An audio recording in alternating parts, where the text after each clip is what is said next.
What if the woman who washed your dishes, hemmed your clothes, and served your coffee was suddenly called a cost? What if the home where you raised your daughter, cradled your grandson, and prepared every winter soup began to treat you like an inconvenience?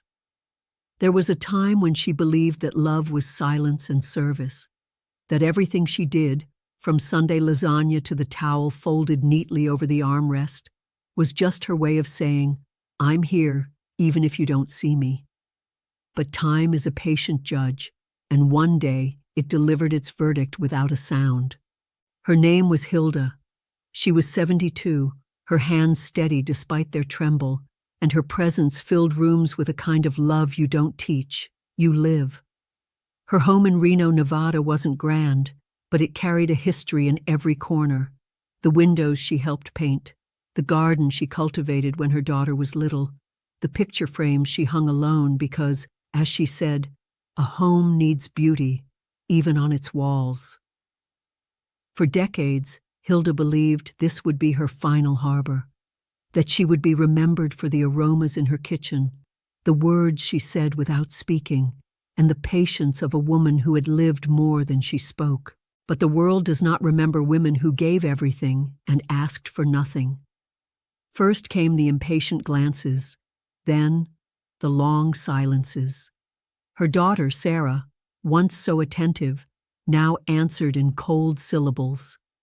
Her son-in-law, Alan, remained polite in a distant way, always accompanied by spreadsheets and a practicality too sharp for a roof he didn't build.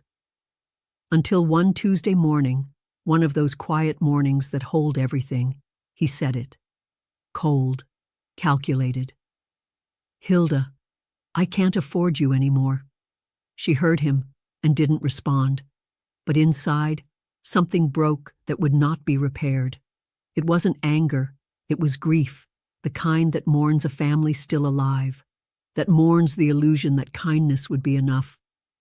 That morning, she climbed the stairs to her room slowly, as if each step was a farewell to a place that no longer called her name. What Alan didn't know, what Sarah had forgotten, was that the deed to the house still carried Hilda's name. An old gesture from her late husband, who insisted before he died, "No matter what happens, Hilda, your name comes first. Always." For years, she never saw it as power, only protection. But that day, it became her final word. What follows is not a story of screaming or revenge. It's a story of quiet decisions, firm steps taken through hidden tears, of a woman who realized, late but not too late, that love should never need receipts, but always deserves respect. And when that respect disappears, it is possible to leave, not out of pride, but because dignity still matters. She didn't leave notes, she didn't slam doors, but the emptiness she left behind was louder than any goodbye, because some absences echo, and some decisions change everything, without a single word. This is Hilda's story, and it begins on the day she cooked until her hands shook, and no one noticed. Hilda had always believed that love looked like service. It was the way she pressed her daughter's school uniforms when no one asked, the way she ironed her son-in-law's shirts though he barely said thank you, and the way she prepared meals even when her fingers began to lose strength. She never expected repayment, only presence, a smile, a shared moment. But what she received instead was a growing silence, as if her acts of care were no longer seen, only expected. The mornings had begun to blur together.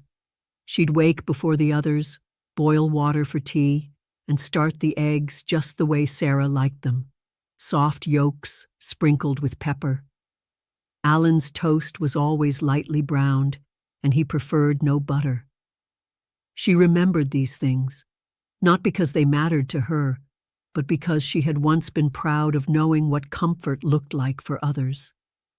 She believed, perhaps naively, that love was in the details. But lately, those details felt more like duties carved in stone than gestures born from affection. She never asked for anything in return, not even a word. But slowly, what had once been quiet gratitude turned into something colder, routine expectation. They didn't say thank you anymore. They barely looked her in the eye. And when Hilda's hands began to tremble, making it harder to slice the bread or lift the pan, no one noticed.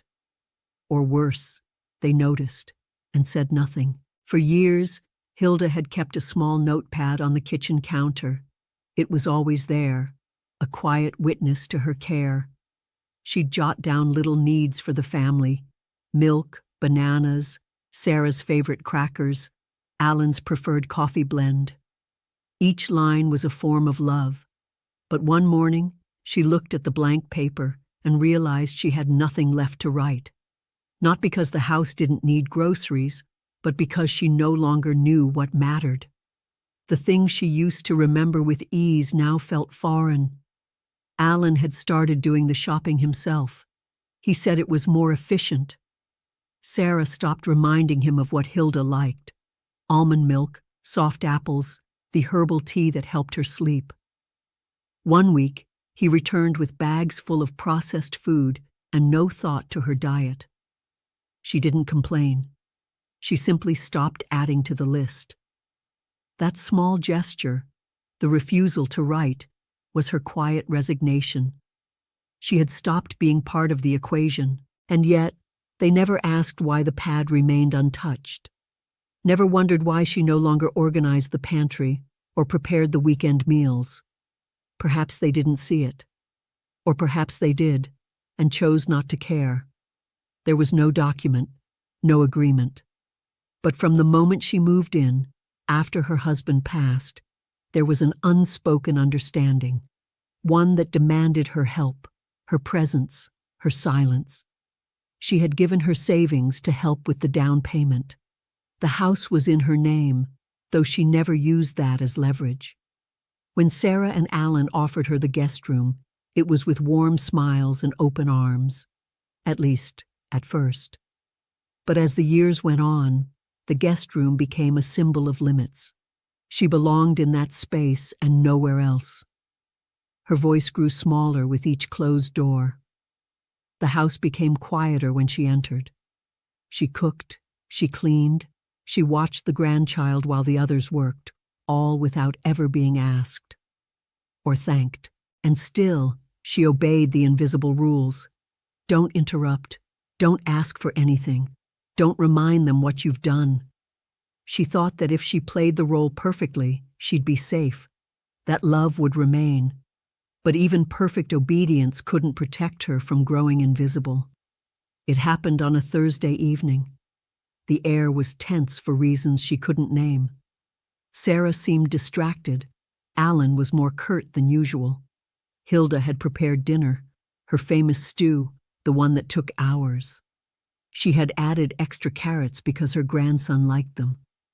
As they sat to eat, Alan looked up from his phone just long enough to say, "This isn't sustainable." At first, she didn't understand.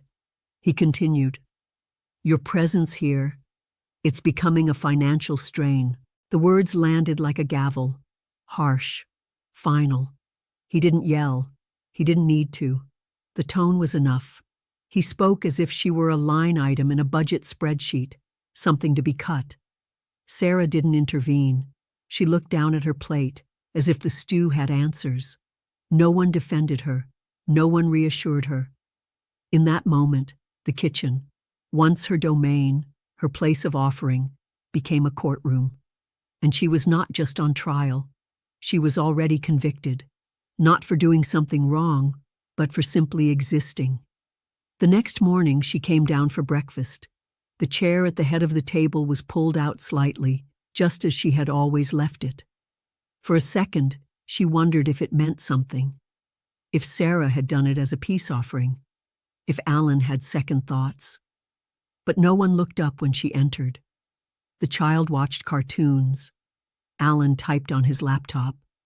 Sarah sipped her coffee and nodded hello without a word. The chair, her chair, was there. But she understood with aching clarity that it didn't matter. It was muscle memory, habit, not an invitation. She sat quietly, spooned yogurt into a bowl, and forced herself to eat. Her hands still trembled slightly. No one noticed. That morning, she realized something. The house was full, but she was alone. The chair could be there forever, but she was no longer welcome in it, not in the way that counted.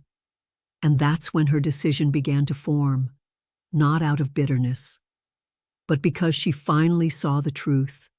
They had stopped seeing her long before she stopped serving. There had been a time when Sarah checked on her mother every morning. Just a quiet knock on the door, a whispered, "Did you sleep well, Mom?" Sometimes it came with a hand on her shoulder, sometimes just a look. It wasn't grand, but it meant something. It meant Hilda was still held in someone's heart. But that stopped.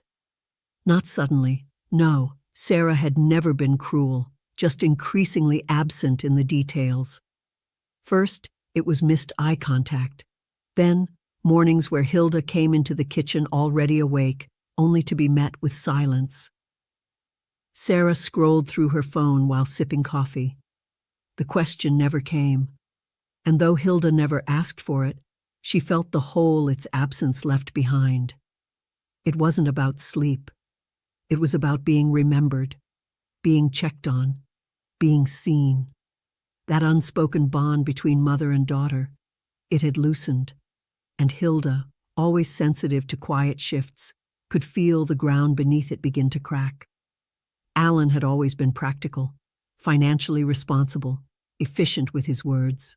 Hilda respected that, until the day he used those traits like weapons. He didn't yell. He didn't even look angry. He simply said it like he was reading a number off a bill. "I can't afford you." 4 words that unraveled everything she had sown into that home. Words that cost nothing to him, but cost her the illusion she still mattered. She remembered standing still, her tea cooling in her hands, while the room seemed to drift further from her. And she didn't defend herself. She didn't ask what he meant. She simply went quiet, not out of submission, but because she knew there was nothing left to say that would be heard. Her silence was no longer the patience of a mother. It became a line she would no longer cross to beg for space in a house she had helped build. That night, Hilda didn't sleep. She sat at her small desk in the guest room, hands trembling not from age, but from knowing she was about to do something irreversible.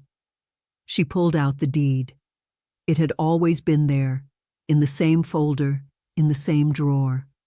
Her late husband's handwriting on the original document still smelled faintly of ink and tobacco. She looked at it, not with anger, but with clarity. The house was hers, not because she wanted it, but because she had helped make it a home. She had poured herself into every tile, every corner, every scent that lingered in the curtains. And now, that home no longer wanted her. She didn't cry. She didn't draft a letter. She simply found the pen, held it steady, and began making the calls. It was surreal, how quiet the process was. A call to the lawyer, a conversation with the bank, a discreet inquiry to a real estate agent, all done during the day while Sarah was at work and Alan had his headphones on. No one asked what she was doing. No one noticed her setting things in motion. When she signed the final document, transferring the deed for a quick cash sale, her hand barely shook. She had imagined it would feel like betrayal. Instead, it felt like liberation. Like remembering her name after years of being called burden. There were no fireworks, just paper, ink, and a line that drew the boundary between the life she had and the one she was ready to walk toward. She didn't tell them, not yet.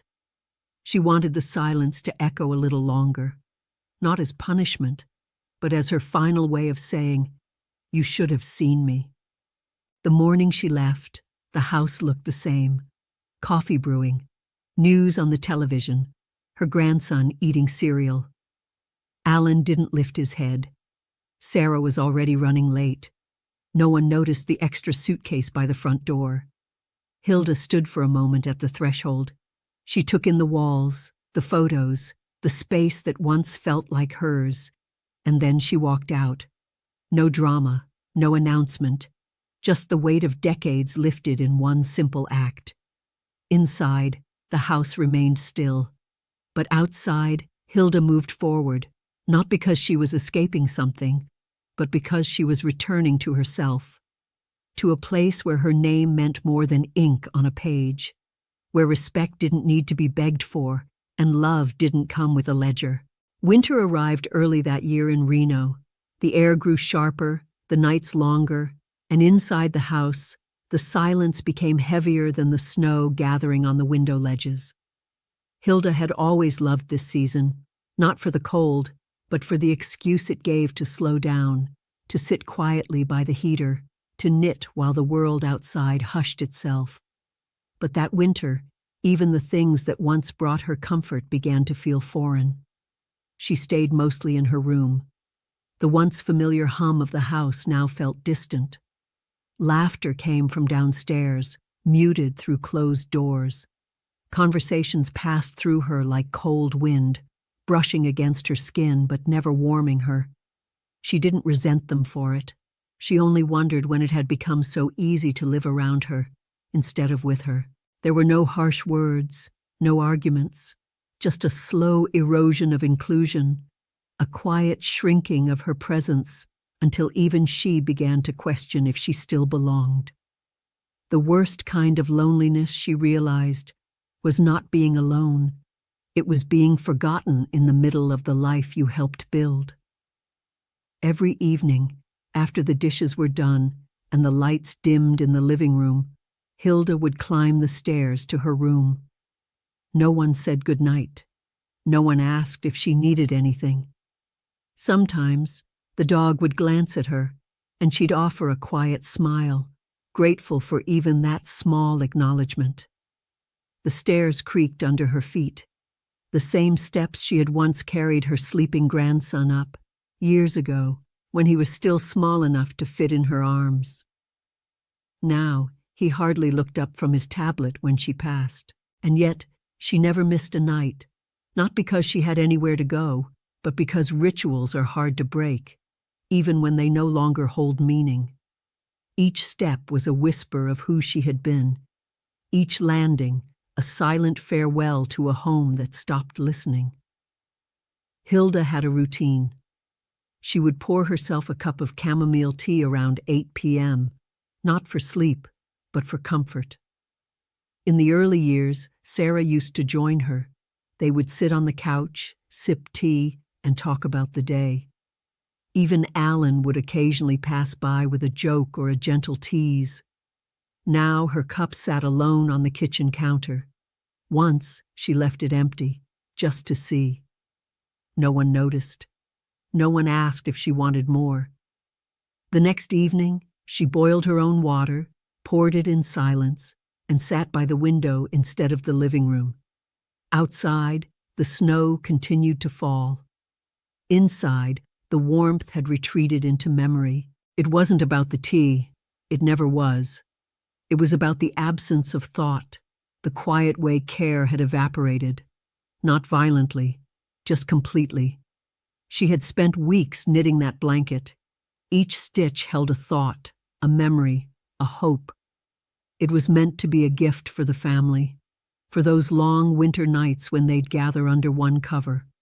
But by the time it was finished, she knew no one would think to thank her for it. They might use it. They might even love it. But they wouldn't know what it meant. So one evening, she folded it neatly and left it on the back of the couch. No note, no mention, just warmth, offered without condition, without recognition. It was her last gesture, a soft farewell sewn in yarn and silence. The next morning, it was draped over Alan's legs as he scrolled through his phone. Sarah tucked it around the child during cartoons. No one asked who made it. She watched from the staircase for a moment, then turned away. After she left, the house didn't fall apart. The dishes were still done. The groceries were bought, the routines went on, but something was missing, not loudly, just undeniably. The blanket stayed on the couch, but it no longer felt warm. The kitchen had food, but not flavor. The silence, once so convenient, became unsettling. There was no one refilling the tea, no one remembering which corner of the couch caught the morning light best. The home still stood, but the soul of it had gone with her. Because what Hilda gave them couldn't be listed on a ledger or calculated in expenses. It was in the way she noticed, the way she remembered, the way she warmed a room not with heat, but with presence. They hadn't seen it, but now, in her absence, they felt it. The quiet kind of emptiness that can't be replaced. There was a shift in tone, subtle but unmistakable. Hilda first noticed it when Sarah and Alan began whispering behind closed doors, bills in hand, frowns stitched across their foreheads. Her name started to surface in fragments. Mom's expenses, utilities with 3 adults, and once, simply, the deed. No one confronted her directly, that was never their way, but she began hearing herself referred to as a line item, not a person, a cost, an obligation, a name on a legal document that made refinancing complicated.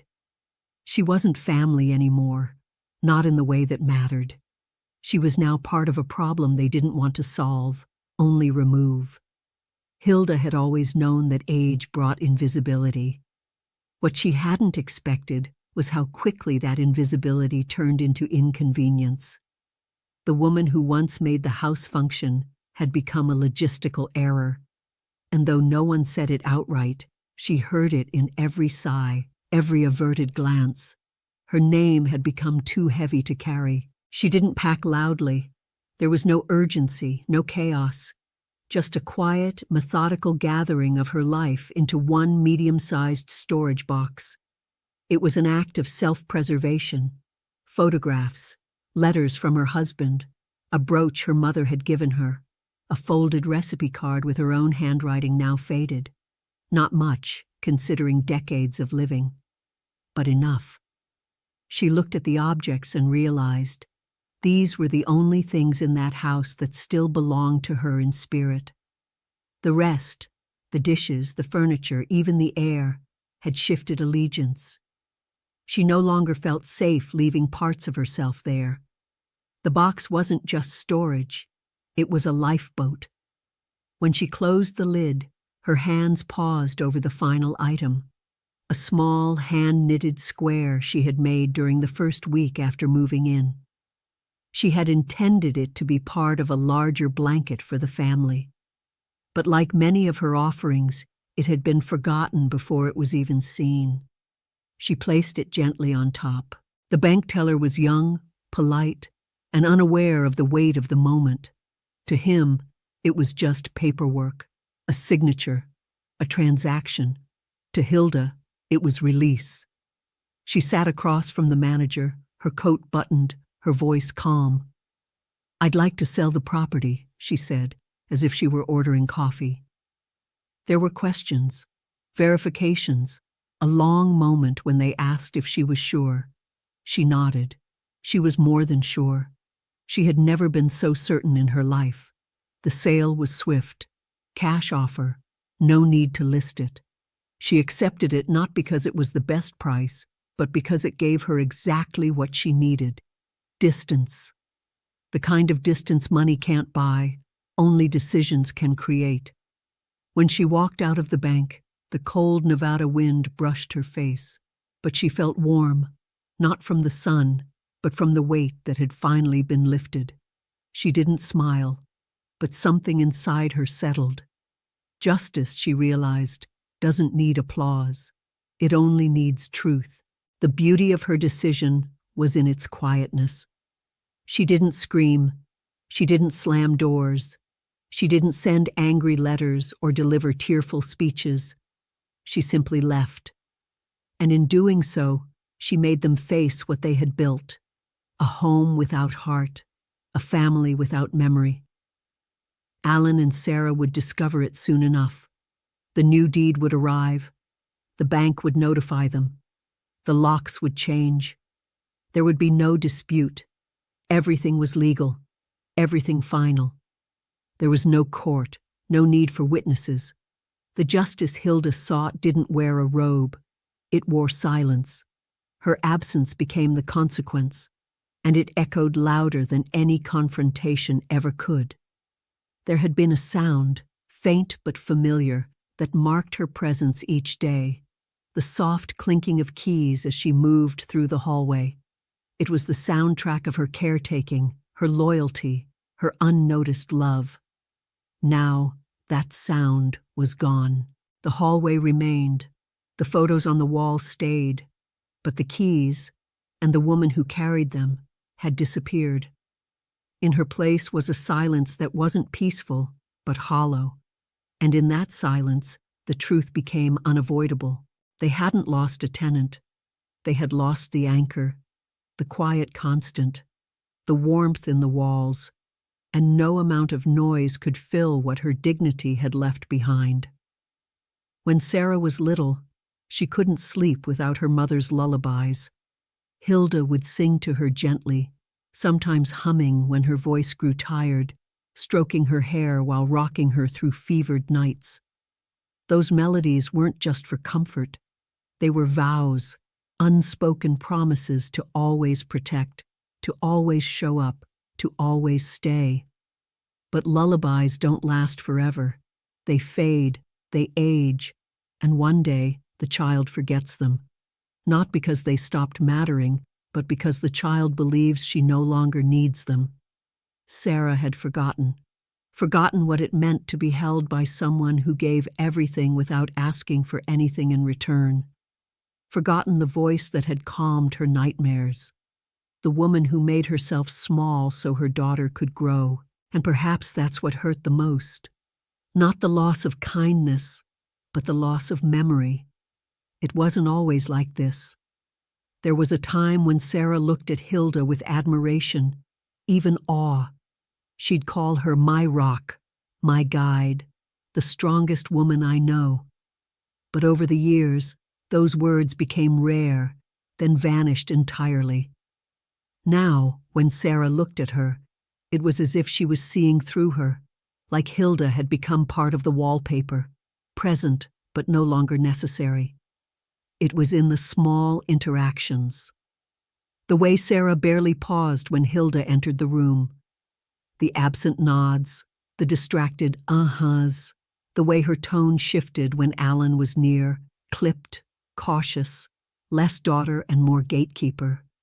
Hilda once believed their bond was unbreakable, that no matter how adult her daughter became, the strings between them would remain. But it turns out, even the thickest threads can fray, if pulled long enough in silence. The irony was painful. Alan, with all his spreadsheets and financial plans, never read the one document that had made their life possible. The deed. It had Hilda's name, in bold, stamped and filed. A gift from her late husband. A protection she never intended to use as leverage, until now. Alan prided himself on control, on knowing every variable. Yet he had overlooked the most important one, the woman whose name held the foundation. He had underestimated her, forgotten that quiet doesn't mean powerless. The paper sat in their filing cabinet all those years, unread, untouched. He had built a life on a structure he didn't even bother to understand. And when that structure was gone, only then did he realize who had truly given them shelter. That was the cruelest truth of all. It was easier for Hilda to walk into a bank and sell the house than it was to sit across from her daughter and ask, "Can you just be kind to me again?" It was easier to sign legal papers than to speak the words she had swallowed for years. "I feel invisible."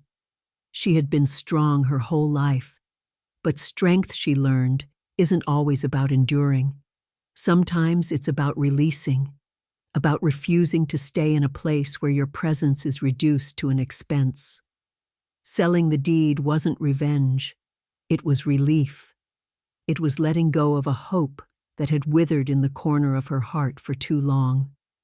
A hope that her daughter would remember, that her son-in-law would soften, that someone would see her. She stopped waiting. In the end, the irony was stark. They had reduced her to a number, a burden on their budget, an inconvenience in their routine. But when the deed changed hands, when the equity vanished, when the reality hit, her value suddenly became very, very real. Now she existed in absence, in the missing warmth, in the empty guest room, in the sold house they no longer owned. And for the first time, her name meant something again, not because she fought for it, but because she stopped begging for it. A mother's value should never depend on paper, but sometimes it has to be written down for others to understand what love left unspoken for too long. Long after the others had gone to bed, Hilda would sweep the kitchen floor. It wasn't about tidiness. The space was often already clean. It was ritual. It was hers. A moment of order in a world that had slowly disordered her worth. The soft hush of the broom on tile was the only sound that still answered her presence. But even the floor had changed. The grains of wood, once worn under her familiar path, no longer creaked for her. The kitchen lights no longer flickered on at her motion.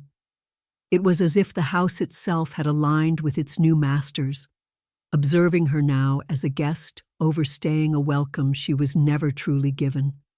She swept not for them, but for memory. She remembered the first time she walked through that doorway with her daughter, imagining Sunday roasts and birthday cakes. But now, each stroke of the broom felt like a farewell to the woman who once moved with purpose across those tiles.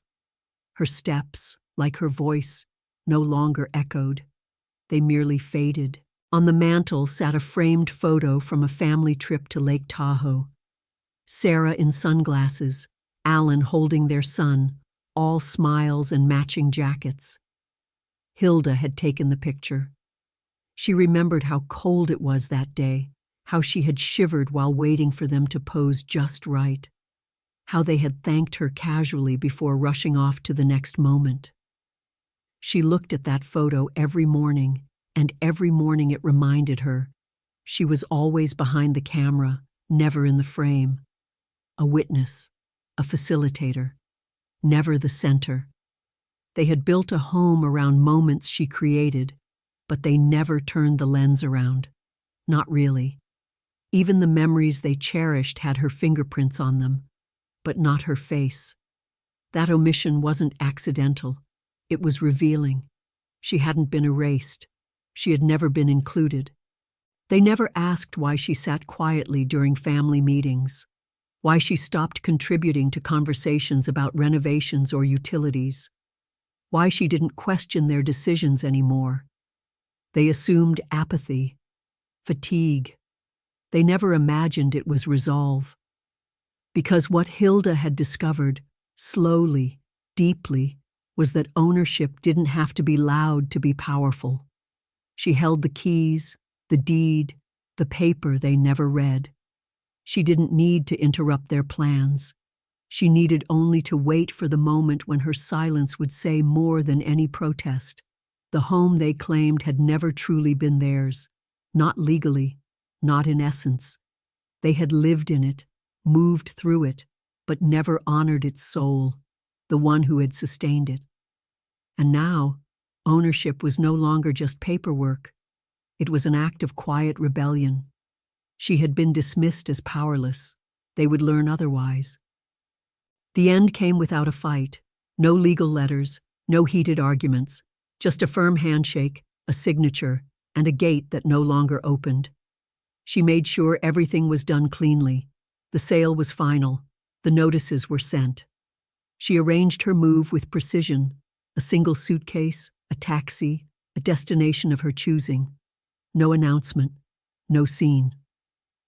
When Sarah and Alan returned home to find the locks changed and their access revoked, it wasn't an act of cruelty. It was justice. The bank explained everything. The deed had always been hers. The sale was valid, the terms unchangeable. They could protest to the wind, but the walls no longer listened. The house was no longer theirs to claim, because the heart that once forgave everything had finally closed its doors. Hilda didn't look back. She found a small apartment not far from the edge of town. Modest, quiet, just enough space for her box of memories and a chair by the window. She didn't need much, just a place where her name meant something again. She still made tea every evening, still folded her towels just so, still hummed lullabies under her breath, not for anyone else, but because they reminded her she had once given everything with love. The house they lived in now belonged to strangers, but her dignity, that stayed. Not because someone gave it to her, but because she reclaimed it. In silence, in stillness, in strength. She had been forgotten, but she remembered herself, and that was enough.